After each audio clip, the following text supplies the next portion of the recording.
Dear student, welcome to Lucky Education. Myself जय सिंह चौधरी। पिछली video में हमने आपसे शेयर किया था टेंसेस, यानी हमारे टेंसेस की क्या आइडेंटिफिकेशन है, क्या उसकी हेल्पिंग वर्ब है, क्या उसकी मेन वर्ब है, और आज हम डिस्कस करेंगे पहले हम सेंटेंस वर्ब। तो सबसे पहले तो हमें ये पता चलना चाहिए कि ये सेंटेंस होता क्या है। सेंटेंस में हम यहाँ आते हैं, सबसे छोटी पहले इकाई लेकर के चलते हैं। सबसे पहले होता है लेटर। लेटर वो लेटर नहीं है जो आप हम लिख रहे होते हैं, पत्र नहीं, बल्कि लेटर का मतलब होता है अक्षर। अक्षर जो हमारे अल्फ़ाबेट होते हैं, each language has its own alphabet, यानी प्रत्येक जो लैंग्वेज है वो अपनी खुद की अल्फ़ाबेट रखती है, खुद की अल्फ़ाबेट होती है, वर्णमाला होती है। Without alphabet we can not imagine any language. बिना अल्फ़ाबेट के तो हम किसी भी भाषा की कल्पना भी नहीं कर सकते। तो इनके मेल से बनते हैं वर्ड। वर्ड जो होता है, वर्ड की डेफिनेशन है a group of arrange letters which has a definite meaning. एक वर्ड की डेफिनेशन होती है व्यवस्थित अक्षरों का वह समूह जो एक निश्चित अर्थ देता है, वह हमारा वर्ड कहलाता है। और वर्ड से बनता है फ्रेज। फ्रेज होता है जिसको हम कहते हैं वाक्यांश। ये वाक्यांश होता है जिसका मोस्टली यूज जो होता है वो इंट्रोडक्शन के लिए किया जाता है, किसी संज्ञा का परिचय देने के लिए किया जाता है, या अपनी बात को और उसके साथ ऐड करने के लिए फ्रेज का यूज किया जाता है। फ्रेज से बनता है क्लॉज। क्लॉज को हम कहते हैं, हिंदी में कहते हैं उपवाक्य। इसमें दो चीज़ों का होना जरूरी है, इसमें सब्जेक्ट और वर्ब जरूरी है क्लॉज में। फ्रेज में ऐसा कुछ नहीं होता है। फ्रेज में कुछ भी हो सकता है। वाक्यांश में होते हैं शब्द हो सकता है, और शब्द हो सकते हैं, एक हो सकता है, ज़्यादा हो।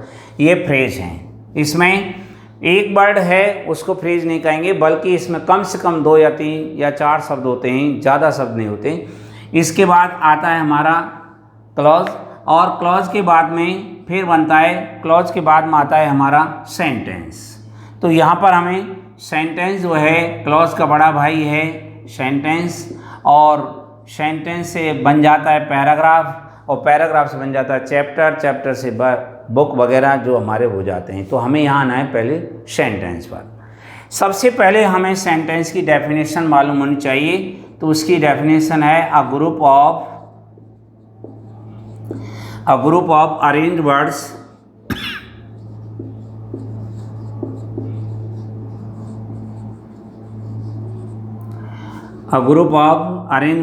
which has a definite sense is called sentence. यानी व्यवस्थित शब्दों का वह समूह जिसका एक निश्चित भाव होता है, वह हमारा वाक्य कहलाता है। तो ये हमें ये जानना है कि वाक्य क्या कहलाता है, क्या नहीं कहलाता है। जिसका एक भाव होता है, जो अपना भाव प्रकट करता है, और उसमें भाव प्रकट करने के साथ साथ उसमें क्या होना चाहिए, सेंस भी होना चाहिए। उसका सेंस निकलना चाहिए। व्यवस्थित होने के साथ साथ सेंस भी होना चाहिए। जैसे मैं यहाँ लिख रहा हूँ, यहाँ जैसे रामू इज ए फार्मर। अब हमने यहाँ इसका ये लिख दिया, ये वाक्य है, हमने इसको व्यवस्थित क्रम में लिखा है। रामू आना चाहिए, पहले राम लिख दिया, फिर वर्ब है, फिर हमारा जो और नाउन है उसको हमने लिख दिया। यदि हम इसको तो हम कहेंगे सेंटेंस है, बट अब हम लिख देते हैं यहाँ ए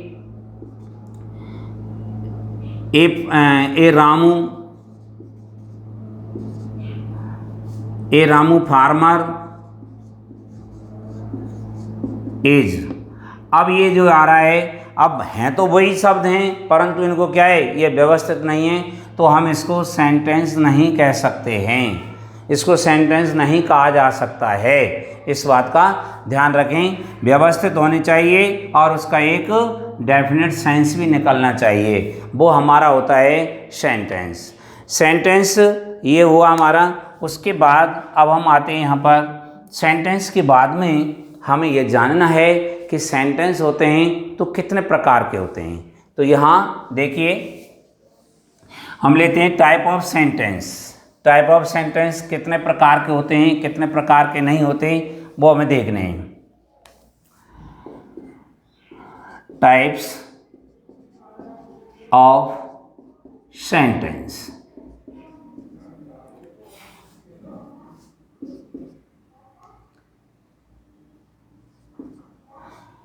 टाइप्स ऑफ सेंटेंस, वाक्य जो हमारे होते हैं वो कितने प्रकार के होते हैं। मोस्टली हम वाक्य लेते हैं, मोस्टली जो वाक्य होते हैं वो 5 टाइप के होते हैं। हम इनको 5 टाइप से लेकर के चलते हैं। तो सबसे पहले हम यहाँ देखते हैं कि सबसे पहले लेते हैं हमारा आ जाता है एसर्टिव सेंटेंस। एसर्टिव सेंटेंस में ये ध्यान रखना है कि इसमें सबसे पहले सब्जेक्ट होता है। और ये जो होता है ना एसर्टिव सेंटेंस, इसको एसर्टिव सेंटेंस 2 प्रकार का होता है। यानी एक तो होता है सिंपल सेंटेंस, इसका दूसरा नाम है एफर्मेटिव सेंटेंस। सिंपल सेंटेंस या एफर्मेटिव सेंटेंस। और एक होता है हमारा दूसरे प्रकार का होता है नेगेटिव सेंटेंस। आप देखेंगे कि हम जितने भी जो बुक वगैरह पढ़ते हैं, जितने भी हम उनको लिख रहे होते हैं, जितने भी हम यूज़ कर रहे हैं, जहाँ भी इंग्लिश का यूज़ कर रहे हैं, उनमें मोस्टली हमारा सिंपल सेंटेंस या एफर्मेटिव सेंटेंस जिसको कहा जाता है उसका यूज़ किया जाता है। और सिंपल सेंटेंस का एक ही फॉर्मूला होता है कि सबसे पहले लिखो सब्जेक्ट, सब्जेक्ट के बाद में आएगी वर्ब, वर्ब के बाद आएगा ऑब्जेक्ट, ऑब्जेक्ट के बाद में ईटीसी। ये इसका फॉर्मूला होता है। वर्ब में दोनों इन्वॉल्व हैं, हेल्पिंग वर्ब और मेन वर्ब। अभी मैं आपको चार्ट बना दूंगा वर्ब का।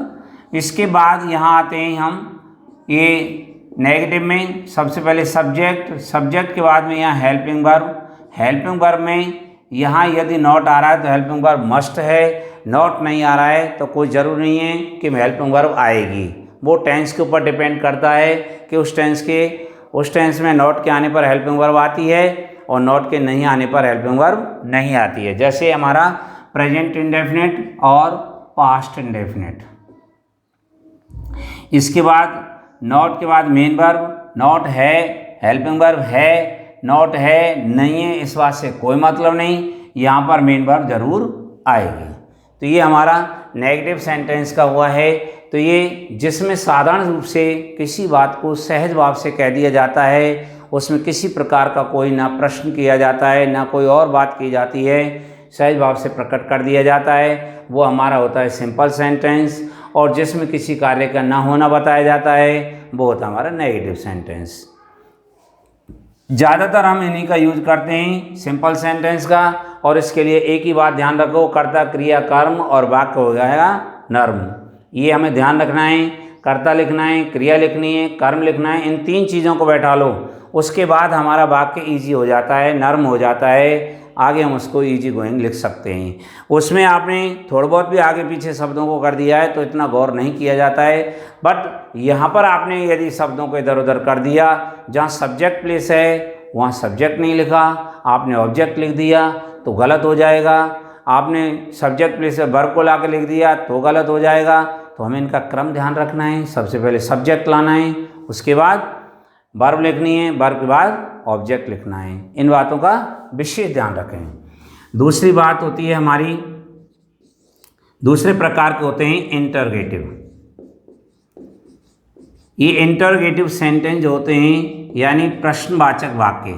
ये प्रश्न क्यों किया जाता है, प्रश्न करने का रीजन क्या होता है? जब वक्ता किसी बात के बारे में जानकारी प्राप्त करना चाहता है तो वो प्रश्न करता है। और ये प्रश्नवाचक जो वाक्य होते हैं वो 2 प्रकार के होते हैं। एक तो होते हैं beginning with the helping verb. ये beginning with helping verb, helping verb से शुरू,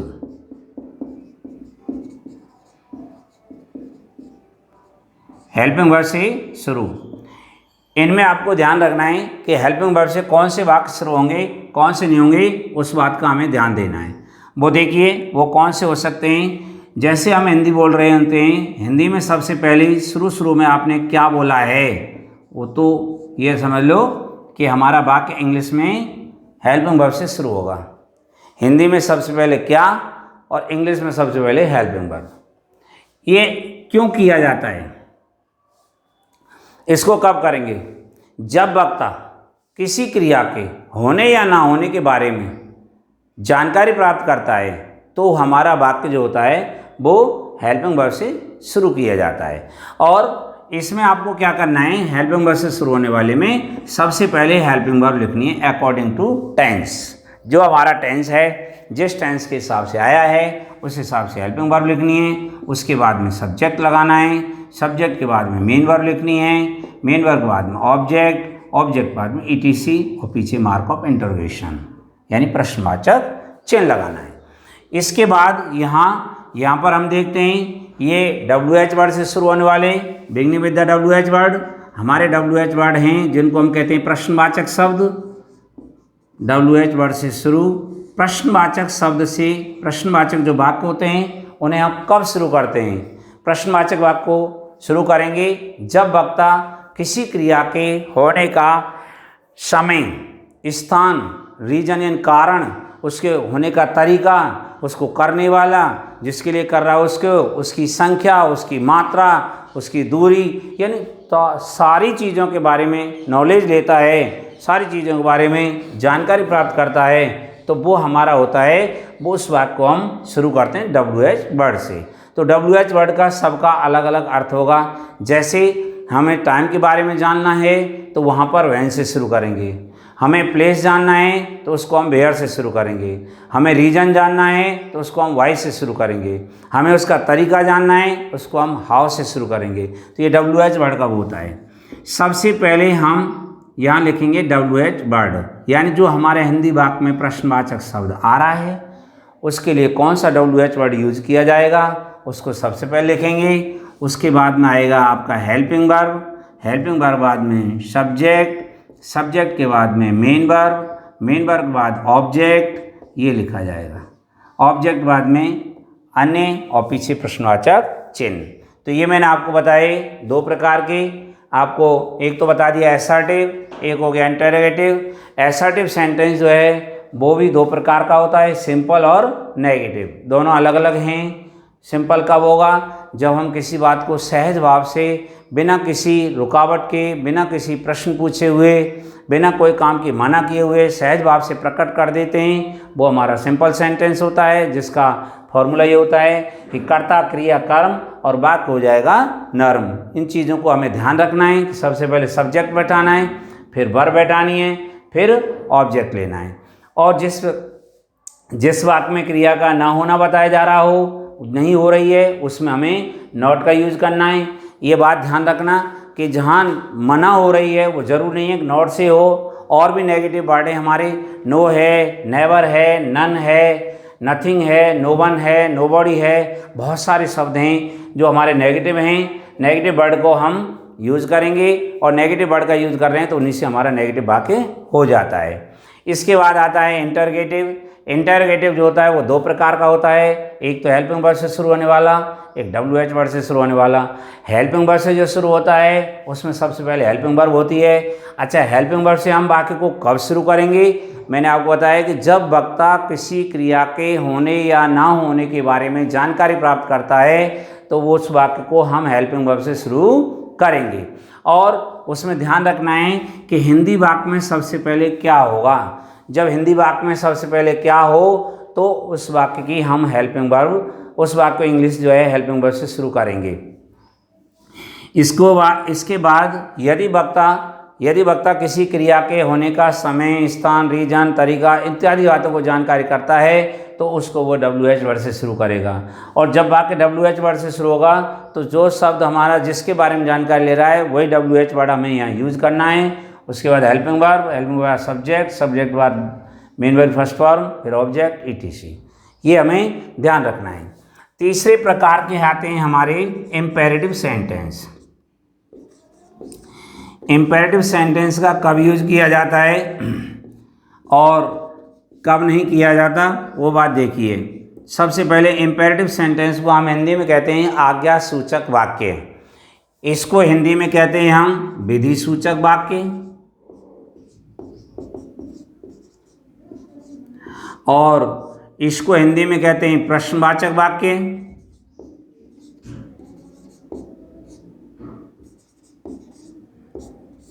और इसको कहते हैं आज्ञा सूचक वाक्य।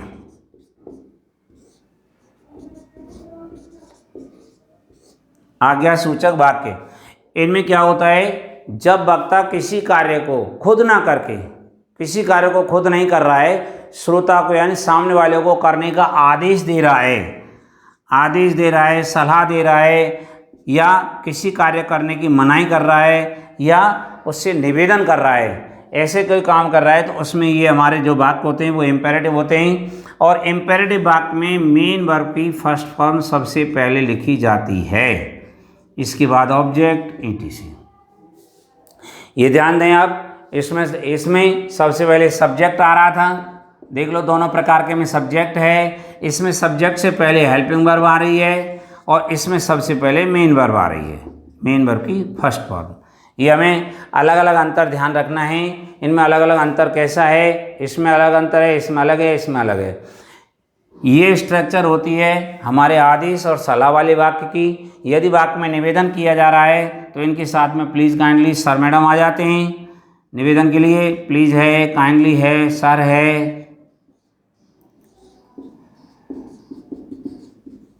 या मैडम है, ऐसा कुछ भी शब्द आ रहे हैं वो हमारे ये निवेदनात्मक शब्द कहलाते हैं, जिनको इंग्लिश में रिक्वेस्टिव वर्ड कहा जाता है। प्लस उसके बाद में मेन वर्ब की first form plus object plus अन्य, और ये होता है। यदि मान लो यदि वाक्य में किया जा रहा है, किसी कार्य को करने की मनाही की जा रही है, तो मनाही वाले में क्या होता है कि मेन वर्ब की फर्स्ट फॉर्म से पहले डोंट या डू नॉट आ जाते हैं। मेन वर्ब की फर्स्ट फॉर्म है, उसमें डोंट या do not plus main verb की फर्स्ट फॉर्म ऑब्जेक्ट etc ये होता है। और ये तो डोंट जो है उस समय के लिए मना किया जा रहा है, बाद में भले वो काम कर लें, परंतु जो सदा सदा के लिए मना की जाती है, सदा सदा के लिए किसी कार्य को करने के लिए मना की जाती है, होल लाइफ पूरी ज़िंदगी के लिए, तो उस वाक्य को हम नेवर से शुरू करते हैं। Never plus first form plus etc ये हो जाता है। तो आप इनको पहले नोट करें, और इनके बाद में मैं अगला वो बताता हूँ अगले प्रकार के क्या हैं।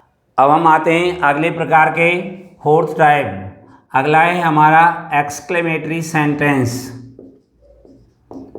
जिनको हम कहते हैं विस्मयादि बोधक वाक्य। ये क्या होते हैं विस्मयादि बोधक वाक्य? विस्मयादि बोधक वाक्य वे होते हैं जब हम किसी चीज़ को देखकर या किसी बात को देखकर या किसी बात को सुनकर या कोई भी घटना है उसके बारे में जानकर हमारे अंदर के भाव अचानक प्रकट हो जाते हैं, अचानक निकल आते हैं, तो वो वाक्य होते हैं हमारे एक्सक्लेमेटरी सेंटेंस। और उनमें क्या होता है, ये इंटरजेक्शन जो होता है ना, इंटरजेक्शन का यूज़ सबसे पहले किया जाता है। इंटरजेक्शन क्या होते हैं? इंटरजेक्शन होते हैं वो जैसे हमारे आश्चर्य प्रकट करने वाले शब्द, जैसे oh, aha, oh my God, good heavens, alas, bravo, hurray, ये जो शब्द होते हैं वो होते हैं हमारे इंटरजेक्शन। इनमें इंटरजेक्शन का यूज़ सबसे पहले किया जाता है। उसके बाद में हमारा जो वाक्य होता है वो सब्जेक्ट वर्ब ऑब्जेक्ट ऐसे होता है। आगे फुल स्टॉप का इंटरजेक्शन का यूज़ सबसे पहले किया जाता है। इंटरजेक्शन यहाँ सबसे पहले आ जाता है, उसके बाद में इंटरजेक्शन जो भी लिखा जाता है उसके बाद में विस्मयादिबोधक चिन्ह लगा दिया जाता है। ये हमारे इंटरजेक्शन का होता है। और लास्ट में आता है हमारा फिफ्थ टाइप, वो होता है हमारा ऑप्टेटिव सेंटेंस। ऑप्टेटिव सेंटेंस कैसे होते हैं? ऑप्टेटिव सेंटेंस होते हैं जिनको हम कहते हैं कामना सूचक वाक्य। कामना सूचक वाक्य कैसे होते हैं? जिनमें किसी के लिए कोई कामना की जा रही है, इच्छा प्रकट की जा रही है, किसी को आशीर्वाद दिया जा रहा है, किसी को वरदान दिया जा रहा है, या भगवान से प्रार्थना की जा रही है, या किसी को श्राप दिया जा रहा है, तो वो वाक्य हमारे होते हैं ऑप्टेटिव सेंटेंस, जिनको हम कामना सूचक वाक्य कहते हैं। और कामना सूचक वाक्य में सबसे पहले होता है मे के बाद होती है सब्जेक्ट होता है, सब्जेक्ट के बाद में होती है मेन वर्ब की फर्स्ट फॉर्म, और फर्स्ट फॉर्म के बाद में ऑब्जेक्ट के बाद में अन्य, ये पीछे ये विस्मयादिबोधक चिन्ह होता है। यदि ये पीछे विस्मयादिबोधक चिन्ह नहीं हो तो इसका मतलब ये हमारा वाक्य यहाँ इस प्रश्नवाचक हो तो ये वाक्य प्रश्नवाचक हो जाएगा। केवल अंतर वही चिन्ह करेगा इसमें, क्यों ये प्रश्नवाचक क्यों हो सकता है, ये क्या है, ये हेल्पिंग वर्ब है। अभी मैं आपको चार्ट बना रहा हूँ, हेल्पिंग वर्ब कौन सी हैं, कितनी हैं, कैसी होती हैं, कैसी नहीं होती। उससे पहले इनका, जैसे इसको कहते हैं हम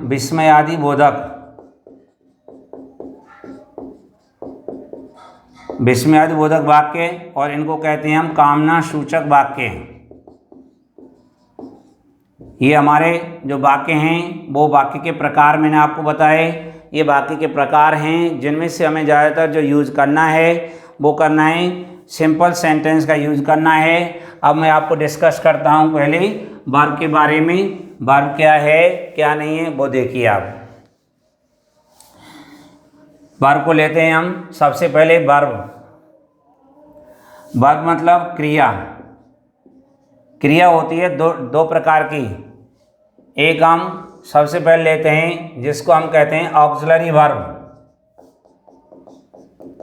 ऑक्सिलरी वर्ब या इसका दूसरा नाम है हेल्पिंग वर्ब। ऑक्सिलरी वर्ब कह लो या हेल्पिंग वर्ब कह लो, एक ही बात है। और दूसरे प्रकार की होती है मेन वर्ब यानी मुख्य क्रिया। इसके बाद इधर आते हैं, ये होती है दो प्रकार की।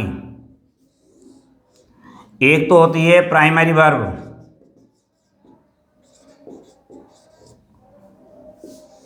और एक होती है ये मॉडल ऑक्सिलरी वर्ब, मॉडल होते हैं। इसके बाद प्राइमरी वर्ब को हम बांटते हैं तीन समूहों में।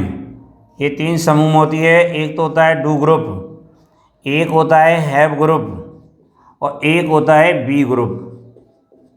तीन समूह होते हैं। डू ग्रुप में डू सहित तीन हैं, डू, डज और डिड। हैव ग्रुप में हैव सहित तीन हैं, हैव, हैज और हैड। बी ग्रुप में बी को छोड़कर पांच हैं, इज, एम, आर, वॉज और वर। ये हैं आपके। इसके बाद मॉडल जो टोटल हैं हमारे वो काउंटिंग में हैं 13 मॉडल हैं। वो कौन कौन से हैं वो देखिए, will, shall, can, may, should, would, could, might, should, would, could, might, must, ought to, need not, must, ought to, need not, used to, ought to, need not, used to, dare। ये हमारे ये हो जाते हैं 13 model हैं जिनको हम helping verb में इन्वॉल्व करते हैं, हेल्पिंग वर्ब में शामिल करते हैं। इसके बाद ये प्राइमरी वर्ब हमारी तीन ये इसको छोड़ के पाँच ये, तो 3 और 3 6 और 5 11 हमारी प्राइमरी वर्ब हो गई। इसके बाद टोटल हेल्पिंग वर्ब जो हैं वो 24 हैं। 11 और 13 ये 24 हेल्पिंग वर्ब हैं जिनसे हम प्रश्नवाचक वाक्य या जो वाक्य जहाँ भी यूज करते हैं वो इन्हीं से करते हैं। और जो हमारे टेंसेज हैं जिनमें हेल्पिंग वर्ब के साथ और भी वर्ड होते हैं तो उन्हें हमें क्या करना है, जैसे यहाँ होता है हमारा have been, has been, had been, इनके साथ बीन लगा रहता है। ऐसे हमारे दो मॉडल हैं, इनके साथ will be, shall be, will have, shall have, will have been, shall have been, या इनके साथ में होता है किसी के साथ में विल हैव लगा हुआ है, विल हैव बीन हो रहा है। तो ये ध्यान रखना है हमें, यदि हमें मान लो प्रश्नवाचक वाक्य बनाना है या नकारात्मक बनाना है, नॉट से नकारात्मक बनाना है, तो हेल्पिंग वर्ब जो होगी ना, हेल्पिंग वर्ब ये जो मैंने आपको बताई हैं यही तो सब्जेक्ट से पहले जाएंगी और नॉट लगेगा तो इन्हीं के साथ लगेगा, उनके साथ नहीं लगेगा। जैसे विल हैव आ रहा है तो विल हैव तो उसी वर्ब के साथ रहेगा, केवल विल और शैल को ही हम इधर लेंगे। यदि मान लो हैज़ बीन हैव बीन आ रहा है और हमें प्रश्नवाचक वाक्य बनाना है तो बीन उधर ही रहेगा, केवल हमें हैज़ को लाना है या हैव को लाना है, हैड को लाना है। सब्जेक्ट से पहले यही आएगा। नॉट लगेगा तो इनके बाद लगेगा, इनके बाद नॉट लगेगा। इनके साथ में कोई भी हेल्पिंग वर्ब और शब्द जुड़ा हुआ है वो उनसे अलग ही रहेगा, वो वर्ब के साथ ही रहेगा, वर्ब से अलग नहीं होगा। ये ध्यान रखना हमें। इसके बाद आते हैं हम मेन वर्ब। मेन वर्ब पे आते हैं तो देखो मेन वर्ब को यदि हम लें अलग अलग आधार पर लें तो मेन वर्ब होती है, जैसे मेन वर्ब को हम लेते हैं प्रयोग के आधार पर। प्रयोग के आधार पर मेन वर्ब दो प्रकार की, ट्रांजिटिव वर्ब और इंट्रांजिटिव वर्ब। सॉरी, ये ऑब्जेक्ट के आधार पर, ऑब्जेक्ट के आधार पर वर्ब है दो प्रकार की, ट्रांजिटिव वर्ब और इंट्रांजिटिव वर्ब। ऑब्जेक्ट यानी सकर्मक क्रिया और अकर्मक क्रिया। सकर्मक क्रिया जिनके साथ कर्म होता है वो सकर्मक क्रिया होती है, जिनको हम ट्रांजिटिव वर्ब कहते हैं, और जिनके साथ कर्म नहीं होता है, ऑब्जेक्ट नहीं होता है, उनको हम इंट्रांजिटिव वर्ब कहते हैं। इसका ध्यान रखना है। इसके बाद प्रयोग के आधार पर लेते हैं दो प्रकार की, फाइनाइट वर्ब और non finite verb. Finite verb वो होती हैं जो अकॉर्डिंग टू टेंस और नंबर के अकॉर्डिंग लिखी जाती हैं, बदलती रहती हैं। और नॉन फाइनाइट वर्ब वो होती हैं जो एक नाउन की तरह यूज़ की जाती हैं। नाउन की तरह यूज़ की जाने वाली वर्ब है जैसे जीरंड है हमारी, जैसे टू इन्फिनेटिव है, पार्टिसिपल है, ये सब यूज होती हैं।